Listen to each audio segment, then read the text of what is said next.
राम राम। इस संसार में कई ऐसे भक्त हुए जो भक्ति के सच्चे थे, लेकिन भगवान ने उनकी भी कड़ी से कड़ी परीक्षा ली। ऐसे ही राजा मोरध्वज थे।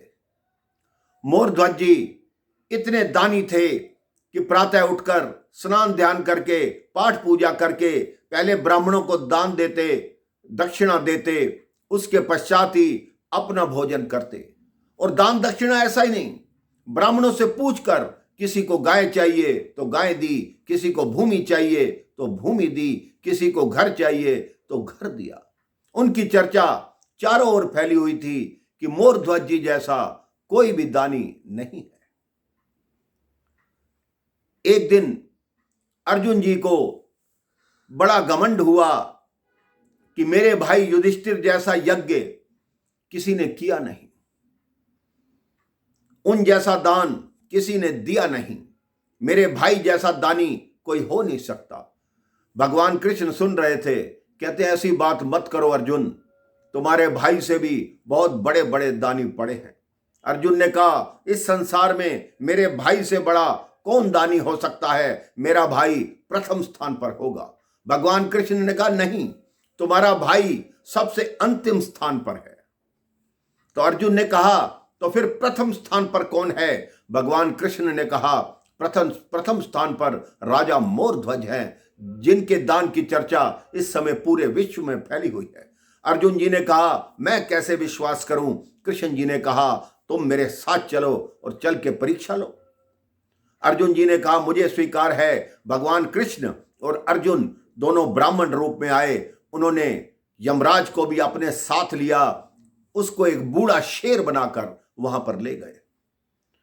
जैसे ही द्वार पर आए कि दान दो, भिक्षा दो, दान दो, हम ब्राह्मण हैं, राजा मोरध्वज वहां उपस्थित हुए, उनके चरण धोए, उनको अंदर बुलाया, उनका शेर बाहर खड़ा रहा।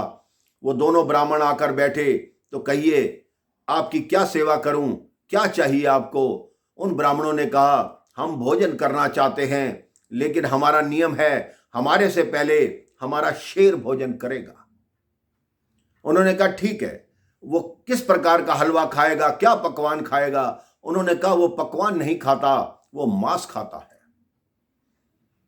तो उन्होंने कहा ठीक है, मैं मांस का प्रबंध करता हूं। तो भगवान कृष्ण जो ब्राह्मण रूप में थे, उन्होंने कहा क्यों, किसी बकरे को कटवाओगे, किसी गाय को कटवाओगे? उन्होंने कहा नहीं नहीं नहीं नहीं नहीं, जीव हत्या नहीं करता मैं अपना मांस दूंगा इस शेर को खाने के लिए।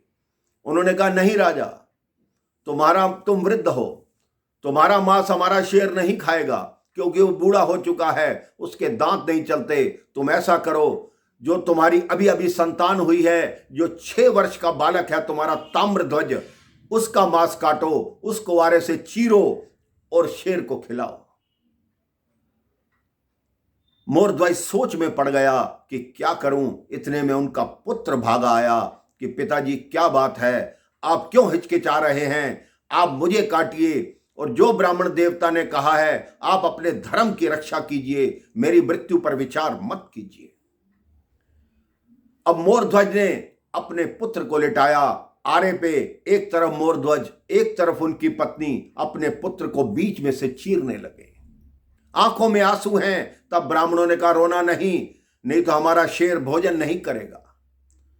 अब उन्होंने अपने पुत्र को चीरा, उसमें से एक हिस्सा शेर को डाला, दूसरा हिस्सा भगवान कृष्ण ने कहा इसको फेंक दो, हमारा शेर इतना ही मांस खाएगा। उन्होंने कहा अब बताएं ब्राह्मण देवता मैं क्या करूं? कहते भोजन परोसो। जैसे ही भोजन परोसा, थाली दूर फेंक दी। कहते क्यों नहीं खा रहे? कहते अभी अभी तुमने एक बालक की हत्या की है, और हत्यारे के हाथ का भोजन हम नहीं करते। अब मोरध्वज रोने लगा कि हे पुत्र, तूने अपने प्राण देकर मेरे धर्म को बचाया, मेरे से हत्या हो गई, अब तू जीवित होकर मेरे धर्म की रक्षा कर, तभी अतिथि भोजन करेंगे। इतने में भीतर से ताम्रध्वज की आवाज आई कि पिताश्री मैं जीवित हूं, आप ब्राह्मणों को भोजन कराइए। जैसे ही ब्राह्मणों की तरफ मुड़कर देखा, वहां ब्राह्मण नहीं थे, भगवान कृष्ण थे, जो अपने चतुर्भुज रूप में राजा को दर्शन दे रहे थे। अर्जुन की आंख से आंसू बह रहे थे। यमराज भी नतमस्तक होकर खड़ा था। उसने कहा, हमने दुनिया में बहुत दानी देखे, लेकिन राजा मोर ध्वज जैसा दानी नहीं देखा। आपकी भी जितनी क्षमता हो उतना दान अवश्य करना चाहिए। कई संत कहते हैं कि दान वो होता है जो द्रव्य दिया जाता है और दक्षिणा वो होती है जो नगद दी जाती है। इसलिए अपने जीवन में दान और दक्षिणा को देते रहिए, भगवान के चरणों में प्रेम रखिए, आपका जीवन सफल हो जाएगा। राम राम, जय श्री राम।